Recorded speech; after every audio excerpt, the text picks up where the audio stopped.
Alhamdulillah wa salatu wasalam ala Rasulillah. In these blessed 10 nights and 10 days of Ramadan, the last of the opportunity that we had, we have a great reward from Allah subhanahu wa ta'ala coming up. And that is the Eid. The Eid is an ibadah. In Islam, our celebrations are a part of the Sharia. They're part of what is dictated in the Quran and the Sunnah of Al-Mustafa alayhi salatu wasalam. And everything that has a ibadah has its rules and regulations with it. So that's why we need to learn the Sunan. We need to learn how our Prophet sallallahu alaihi wasallam used to celebrate the Eid, how he used to go. We know a lot of people talk about wearing new clothes, but Eid is a lot more than that. It's a spiritual celebration. This is a gift from Allah subhanahu wa ta'ala after that month-long ibadah. So it's not a time to disobey Allah subhanahu wa ta'ala. Rather, it's a time to thank Allah.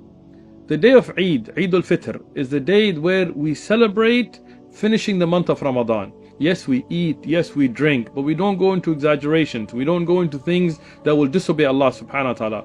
Rather, the last nights of Ramadan are the best nights in the year. We spend those on ibadah. The Eid is the final icing on the cake. This is the ibadah, this is the worship, the prayer that we do to end the month of Ramadan. The night of Eid should be spent with family, it should be spent with happiness, and the day of Eid should begin with, as many of the scholars have said, to perform ghusl as we do on Jum'ah, to put on our best clothes. It does not have to be new clothes. This is some kind of a new idea that you have to wear new clothes on Eid. No, Rasulullah sallallahu alaihi wasallam used to have a particular outfit which was his best, and he wore it on Eid and at times on Jum'ah, but it wasn't new every year. So if you can't afford new clothes, it's okay. You still wear the best that you have. So you wear your best clothes, you dress nice, and before going for Salah, you eat. Why? Because this is the day that we celebrate our Eid, our celebration. We're not fasting this day. That is why the ulama have said it's haram. It is forbidden to fast on the day of Eid. The day of Eid, we eat something before going for Salah. Eid al-Adha, the etiquettes are that you don't eat. You go, you pray first, you pray early, and then you do your udhiyah, and then you eat from the meat. But Eid al-Fitr that we have coming up, the sunnah is that you eat. If nothing else, some dates. An odd number of dates is proven to be eaten from the Prophet sallallahu alaihi wasallam. And then when you go out, you have takbirat. The takbirat to say Allahu Akbar, La ilaha illallah, Allahu Akbar, walillah alhamd. To say it in this way, and also saying Allahu Akbar 3 times has also been narrated by the Sahaba radiallahu anhum. To say these takbirat from the night before, because Islamically, the night before begins the next day. So the night of Eid is the night before the day of Eid. To start making these takbirat, even when you're walking around, but especially when you're going for the Eid Salah. For the men, it is to make the takbirat out loud. For the women, it is to make them silently. But for both men and women to recite the takbirat is from the sunnah, and this is from the ibadat, the worship that has to do with Eid. When you're going out for Eid, for men to wear their best clothing and to make them there in an Islamic manner is something mustahab, not in an un-Islamic manner. Some of the people, in trying to wear nice, men wear silk or gold, or they wear things that reveal their body shape, which is haram, their aura and so on. That is not permissible. For our sisters, when they're around other sisters or family, to wear their best clothing, but when they're going for the Eid Salah, to be covered up in the proper Islamic etiquette. This is from the Sharia. Now, going to the Eid Salah by itself is an ibadah. It has its own rules. The Prophet ﷺ used to go from one path and come back from a different path. The great ulama of Islam like Ibn Rajab al-Hanbali and others, they explain, they said this is to show the strength of the Muslims. So you both paths, the people see the unity of the Muslims, they hear the takbirat, they see the Muslims' presence, they feel it, and it's a da'wah. People here in the US, for example, when we're going out and the people see hundreds of Muslims, sometimes thousands of Muslims dressed in a way that shows them to be Muslims, making the takbirat, going from one way. The other people, when you're coming back from a different path, seeing you coming back, it's a da'wah right there for them to see the presence of Islam. When you are going for the Eid Salah, it is from the sunnah for people to go together, and to go in groups. So the family, for example, to go together. And this is something that unites the ummah. And if you can, park somewhere so you can walk a little. Because from the sunnah is to walk to the place of Eid. The place of Eid should be outside. From the sunnah is not to pray in a masjid. Rather to pray in an open ground. We hear a lot of times Eid is 3 days or 4 days. That really has to do with Eid al-Adha. Eid al-Fitr is 1 day, and that day is a day that we cannot fast. That is a day of celebration. That is a day of happiness. That is a day of the obedience of Allah subhanahu wa ta'ala. The ibadah, the worship that is tied to the day of Eid is the Eid itself. And in the last episode, we spoke about the etiquette of going for the Eid Salah. But there are some very important rulings that we should know about the Eid itself. For example, in Eid al-Fitr, which is what's coming up, we have to give Zakat al-Fitr. Eid itself is an obligation on us. As the Sheikh ibn Baz and others have said, this is an obligation, it's a fard upon the people to go out for Eid. The Prophet ﷺ encouraged men and women to go out for the Eid Salah. Even if a woman is not going to be able to make the Salah, for example due to Hayd and so on, she is still encouraged to go to listen to the khutbah, to benefit from it. And that is why people should not speak during the khutbah, and we'll get back to that inshallah. But one of the things, before you get to the Eid Salah, before you pray, you must pay the Zakat al-Fitr. What is Zakat al-Fitr? It is an obligation on us. It is a fard on us to give before the Salah. It is like a zakat. For example, we give for mal, but it is given for the fitr, which is this Eid that we have coming up, and has to be given in ta'am, in food. Because the Prophet ﷺ, this is what he ordained. And the majority of the ulama of Islam, including Sheikh ibn Baz and Sheikh ibn Uthman and all of them, they said it must be given in food. It has to be given in 4 handfuls of a staple food. And this is an obligation, so we cannot skip out on this. So what do?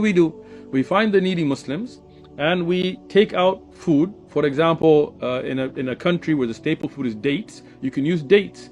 In a country where the staple food is rice or wheat or so on, you can give 4 handfuls per person. Uthman ibn Affan radiyallahu anhu, he used to even give for the unborn child. But that's not an obligation, that is mustahab. But for every man, woman and child to give Zakat al-Fitr, if the child is not baligh or the woman doesn't have her own money, then whoever is responsible for the household, for them to give, it's an obligation. For those that can, if you don't have anything, that's different, but most of us do, so don't trick yourself. So, you take that food, you give it to the needy. Why food? Why not just give money? Because this is the day that the people are eating. This is the day that we're showing that we're not fasting. And for needy Muslims that don't have food, then how can they enjoy that eating during the daytime like everybody else is enjoying? So this is why the Prophet ﷺ ordained it to be in food. And this is clear from many ahadith. Now, you might say, well, here everybody has food. Well, we have our brothers and sisters in Mexico. Many of them are struggling even to put food on their table. And we have brothers and sisters all around the world. What you can do is send money and have somebody with that money buy food and give it out to the needy Muslims that do need food to eat on the day of Eid. So this is an obligation. Zakat al-Fitr is an obligation upon every Muslim man, woman and child. Even for the unborn child, it's mustahab, but not an obligation. This has to be given before the Eid Salah. Once the Eid Salah is prayed, then you can give sadaqah, you can give it as a charity, whatever food, but you have missed the zakat, the obligation of giving it. Many other rules and regulations for the place of Eid. The first thing is, as the Prophet ﷺ, he did not allow the mixing of men and women even in the place of Eid. Why? Because Eid is an ibadah, it's a worship. We're trying to get close to Allah subhanahu wa ta'ala. We're not trying to disobey Allah subhanahu wa ta'ala. Some of the Muslims unfortunately think, yes, Ramadan was a time for ibadah, Eid, now it's time to let loose and do every sinful action and throw on the music and dancing and think this is okay. No. You are Muslim, this is an ibadah, this is to thank Allah, and Allah is gifting you with it. You have to follow the rules and regulations of it. We don't have mixing between men and women. We don't have disobedience of Allah. We don't have singing and dancing. Rather, we go, we sit, we listen to the khutbah, we benefit, we pray, we greet each other, and this is a beautiful ibadah that's given. Now, in Eid, unlike Jum'ah, the salah will be first. You will pray the salah first, and inshallah the next episode we'll go over some of the more of the rules and regulations. But it's very important to understand that the khutbah is a part of the ibadah, it's a part of the worship of that day. So it's not okay for you to be greeting each other and talking during the khutbah. Rather, this is a part of the worship, and even if you are unable to pray, you should still go out to listen to the khutbah. This shows the unity of the Muslim ummah. It brings all of us together to listen to the message that ends our beautiful month of Ramadan and its worship. Now, Eid has many other beautiful rulings. Eid is close, so this is an ibadah. We need to learn the ahkam, the rulings, so we can do it in accordance to the way of Al-Mustafa alayhi salatu salam. When you're going for the Eid Salah, as we have mentioned in the previous episodes, it's from the Sunnah to wear your best clothes. It's from the Sunnah to make your takbirat. You'll be saying Allahu Akbar, Wallahu Akbar, La ilaha illallah, Allahu Akbar, Allahu Akbar, Walillah alhamd. And in accordance to those wording has been mentioned in different ahadith and so on, you'll be making those takbirat. If you add other words of takbirat here, nothing wrong with that either. As you're going to be going from a different path, you're going to be coming back from a different path. When you get to the place of Eid, it is not from the Sunnah to start making nawafil there. Rather, it's from the Sunnah to go sit down. Unless the Eid is being prayed in a masjid, then you have to make your rak'atayn, your 2 rak'ah for the masjid. But if it's being prayed outside, then this is not a masjid. And that is the Sunnah, to pray it outside. You just go sit down, and when the khatib comes, you stop the takbirat. The khatib will begin first with the salah.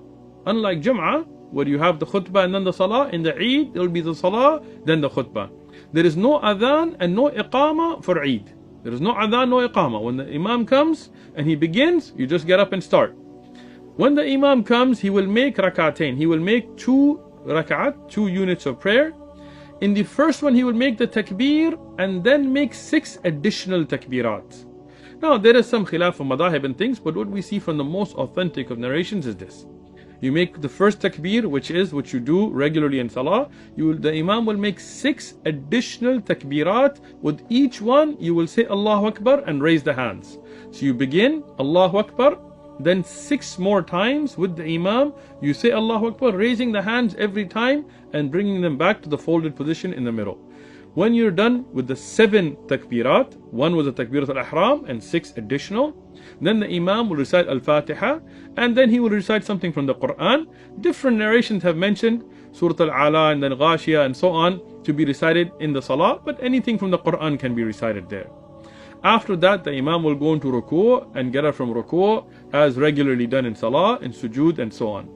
When the imam gets up for the second rak'ah, he will say a takbir to get up, and he will mention 5 additional takbirat. So the takbir to get up, that's a regular, and then 5 additional takbirat, raising the hands every time, and then folding them in the middle, and then raising them, saying Allahu Akbar every time. And you as followers, you will also raise the hands and say Allahu Akbar every time with the imam. And this is something very important. As we know from the hadith of Rasulullah sallallahu alaihi wasallam, that is Hasan, that is a reliable narration, when you make that raf'ah, you get 1 reward per finger. So 10 rewards per takbir when you're raising the hands, right? So we don't want to lose out on this reward. First rak'ah, it'll be a total of 7. The second rak'ah, it'll be a total of 5. And then after that, the imam will recite al-Fatiha and Surah Al-Ghashiyah or something else from the Quran. And then they will finish the salah as any other salah. But, very important, when the imam finishes, he will get up and he will address the people. Now this is the Eid khutbah. This is the important aspect of that day, is to hear that message. And it is so important that the Prophet ﷺ ordered the Muslims to go out. Even the women who could not, due to Eid or so on, pray, were still ordered to go out just to listen to the khutbah. So it's very important to listen. It is not permissible, it is not acceptable for people to start hugging and giving the Eid greetings during the khutbah. No, in the khutbah you sit and you listen. Once the khutbah is over, and as in accordance to the tashbih of Jum'ah, there will be 2 khutbahs. The imam will sit and get up and he'll give the second khutbah. When the khutbah is over, then after that to greet each other, there's nothing wrong with that. As the Sahaba radiallahu anhum, they used to greet each other with taqabbal Allah minna wa minkum, Allah accept from us and you, to say something like this, or to even say Eid Sa'id, have a happy Eid or so on. Nothing wrong with that, but that is after the khutbah. Now when you greet after the khutbah, to greet your family, for men to greet other men, for women to greet other women, nothing wrong with that. But we don't go and start crossing lines and greeting non-mihrams and starting to have conversations. And no, you have to follow the rules of Islam in the place of Eid. Eid is not a place for us to party. It's not a place for you to show off your new car or turn on your music or show off your new shoes. No, you should dress nice in your best clothing, but not in a way to show off to others, rather in a way to show the ta'adim, the greatness of that day. The day of Eid and the salah of Eid, this is an ibadah. When you're done with this, to go back to your families and to sit together and to visit your friends and visit your families and have a community environment is something that is mustahab. It's something that we see in the Prophet ﷺ and the way of the Sahaba radiyallahu. My respected brothers and sisters, especially for those of you that have families, this is the day you should make it into a big deal. Why? Because our children, when they're being raised here, teenagers and young children, they can't celebrate Christmas, they can't celebrate Hanukkah, they can't celebrate Easter, they can't celebrate this, they can't celebrate Halloween and all these things that are based on shirk. Yes, but this is a day that not only can they celebrate, but they should celebrate, and it should be a day of joyfulness for us. It should not be a day of stress. Oh, my clothes don't look as good as the other person's clothes. Forget all that. Be happy. Allah blessed you with the month of Ramadan. Allah blessed you with this day of Eid. Enjoy. Many people, they passed away, they didn't make it to this Eid. You're with your family, you're not in a jail cell, you're not in a hospital. This is the day for you to be happy and enjoy with your family. This is a day we eat, we celebrate, we enjoy within the rules of Islam. But at the same time, my brothers and sisters in Islam, especially this Eid, don't forget your brothers and sisters in Gaza. Don't forget your brothers and sisters in China. Don't forget your brothers and sisters in Kashmir and all over India that are going through hardships and discrimination and being murdered and so on. So don't forget them either. Yes, enjoy your time with the family, make it fun for the kids, but at the same time, give more sadaqah. Don't forget that even after Ramadan, those brothers and sisters still in need, keep them in your dua, keep them in your ibadah. And the last thing I will say about the day of Eid is, this is not the end. Ramadan is where you practice to be able to make it for the rest of the year. It's not like, okay, I'm done with Ramadan, let me go back to smoking cigarettes in my old routine. No, this is the month of Ramadan that I didn't smoke. Khalas, I'm going to kick the habit. I didn't cuss, I'm going to no longer cuss. I didn't get angry, from the rest of the year, I'm going to control my temper. I didn't eat bad, I controlled my eating. The rest of the year, I'm going to continue. Doesn't mean we don't fast till next Ramadan. This is the place where we finish our training. Now it is for us to implement for the rest of the year. May Allah subhanahu wa ta'ala allow us to see this day of Eid and to celebrate it. And Allahumma balaghna ila Ramadan. May Allah allow us to get to the next Ramadan. Wallahumma taqabbal minna siyamana wa qiyamana wa ruku'ana wa sujudana. May Allah subhanahu wa ta'ala accept from us our fasting and our prostration and bowing and praying and everything that we did for the sake of Allah subhanahu wa ta'ala. Wassalamu alaikum wa rahmatullahi wa barakatuh.